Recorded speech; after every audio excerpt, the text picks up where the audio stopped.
Lagi tua lagi sayang pada harta. Lagi tua lagi tak ikhlas. Jadi sayang. Orang tanya ni simpanan. Simpanan untuk apa nak simpan?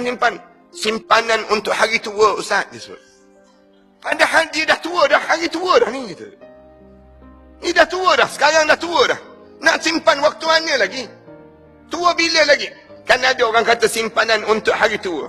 Simpanan untuk hari tua. Sekarang dah tua kan? Bila kita tua? Bila usia 40 tahun.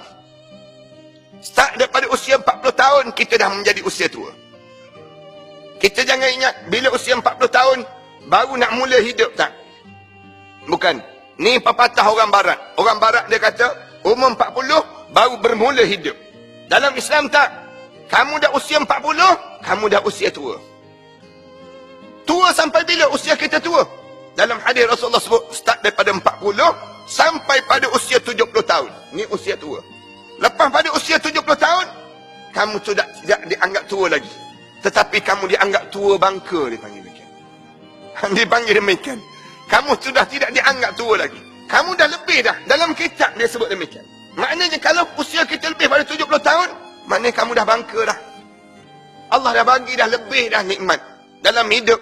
Maka kita kena bersedia bila-bila masa untuk dihadapkan di hadapan Allah. Benda yang kita kena bersedia, nikmat jadi ikhlas. Ikhlas. Waktu mana kita dekat nak meninggal dunia, dengan kerana ikhlas tadilah yang menyebabkan kita berbaik sangka dengan Allah. Bila kita ikhlas, kita syukur. Alhamdulillah aku banyaknya nikmat yang Allah bagi pada dia aku. Alhamdulillah aku, Allah dah bagi dah begini-begini dalam hidup. Berbaik sangka mula datang. Kita mula berbaik sangka. Yang ni yang penting. Kerana ramai orang dekat nak meninggal dunia, dia jadi buruk sangka dengan Allah. Buruk sangka dengan Allah ni. Kenapa aku yang sakit? Kenapa dia tak sakit? Kenapa aku mesti meninggal dunia? Kenapa dia tak meninggal dunia? Ramai orang di kalangan kita ni, bila dekat nak meninggal dunia je, dia kata, sudahlah aku, harta banyak yang aku tinggal ini, yang menyebabkan aku ni payah untuk aku nak tinggalkan harta sebanyak ini. Jadi buruk sangka. Buruk sangka ni kita kena biar. Kena buang prasangka tadi. Dengan apa dia? Dengan keikhlasan dalam kita beragama. Ni yang kita jadi ikhlas. Hidup kita dalam keadaan ikhlas. Supaya kita tak sesat. Waktu mana kita menghadap di hadapan Allah. Dengan cara macam mana? Sedekah. Biar banyak. Lagi usia kita tua, lagi kita bagi. Lagi tua, lagi banyak. Lagi banyak. Bukan lagi penyayang dalam hidup. Dan yang ketiga, sesat yang ketiga, yang disebut dengan akhlak yang buruk. Akhlak yang buruk. Kat mana akhlak yang buruk? Minta maaf nak sebut. Semakin berusia, lagi tak jaga penampilan diri. Tak jaga pakaian kotor. Kadang-kadang duduk kawasan sepah kotor. Lagi kita berusia, Allah bagi usia tersebut. Ramai orang tua ni, dia biarkan penampilan dia dalam keadaan yang buruk, yang tak baik. Jangan. Selekeh je. Pakai kain pun selekeh je. Yang tu di antara akhlak yang buruk. Biar kemas. Lagi kita berusia, lagi kita jaga. Jaga apa dia? Di antara yang kita kena jaga. Jaga mulut. Jaga mulut. Jangan kasar mulut kita. Jangan berbahasa-bahasa yang keji, jangan. Jangan suka mencarut. Jangan biarkan perbalahan kita dengan jiran-jiran kita. Gunakan mulut kita ni untuk damaikan di kalangan kita. Jangan kita jadi batu api pula di kalangan orang tu dengan orang ni. Jangan. Lagi kita berusia, dalam hidup kita lagi kita dekat dengan menghadap depan Allah, lagi jaga mulut. Saya sebut banyak kali, kita ni kadang-kadang tak boleh nak jaga mulut dengan pasangan hidup je. Dengan pasangan hidup, sama-sama tua kan. Bila sama-sama tua, nak jaga mulut ni Allah payahnya. Mak engkau tu dia panggil. Bapa engkau tu dia panggil. Dulu mula-mula kahwin dahulu, tak ada macam tu. Mula-mula kahwin, sayang-sayang. Dah lama kahwin, ayam-ayam. Nak sebut macam dah lama tu. Mula dia, mak engkau tu, dia mula pelekeh tentang pasangan hidup dia. Dengar saja. Ataupun sebelah perempuan pula, dia pelekehkan suami dia. Bapa engkau tu memang perangai macam tu, dia sebut. Dengar pada suami, rasa sedih, sayu je dengar. Allah, mentang-mentang dah tua dah ni. Orang dah pandang macam je kita. Kemudian dibawa-bawa benda benda demikian. Perbalahan mulut dengan mulut tak boleh nak jaga. Anda buat contoh yang mudah boleh. Tak boleh nak jaga ni, jaga wuduk misal contoh. Sentuh saja, tersentuh saja marah terus.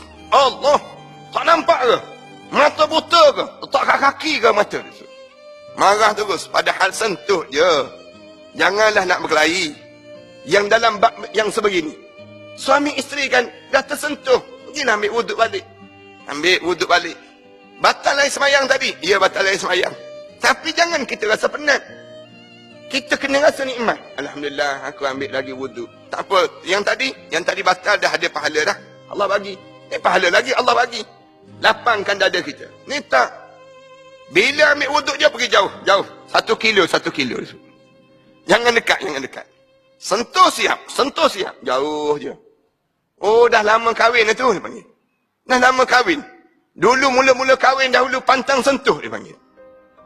Pantang sentuh. Sentuh je menjadi. Sentuhnya menjadi, dia panggil.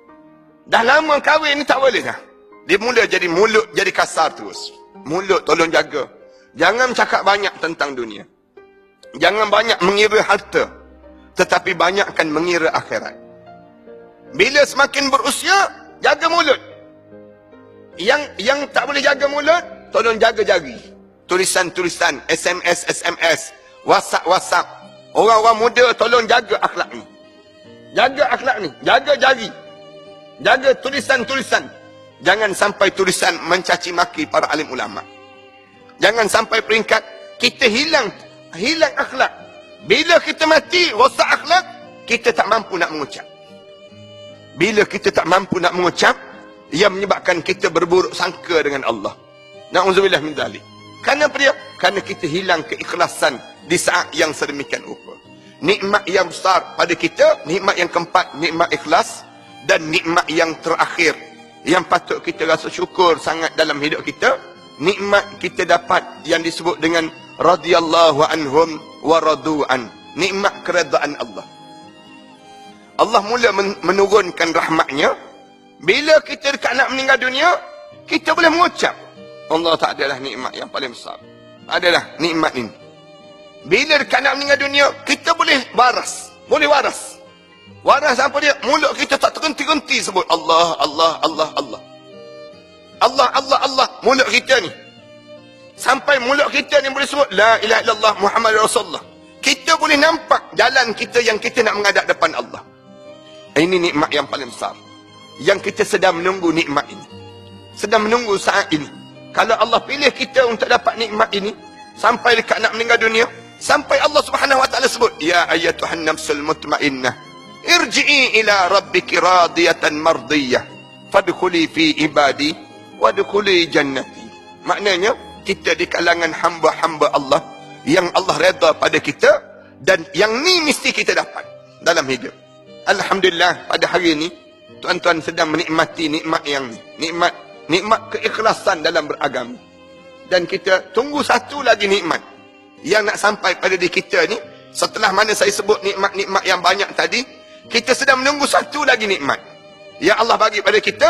Bila kita dapat keredaan Allah, saat mana kita menghadap depan Allah, di mana kita boleh mampu mengucap 2 kalimah syahadah. Mudah-mudahan mulut kita ni tak terhenti daripada mensyukuri nikmat ini, dan kita akan mengambil manfaat setiap masa dan setiap ketika dalam kita menjadi hamba kepada Allah Subhanahu wa taala.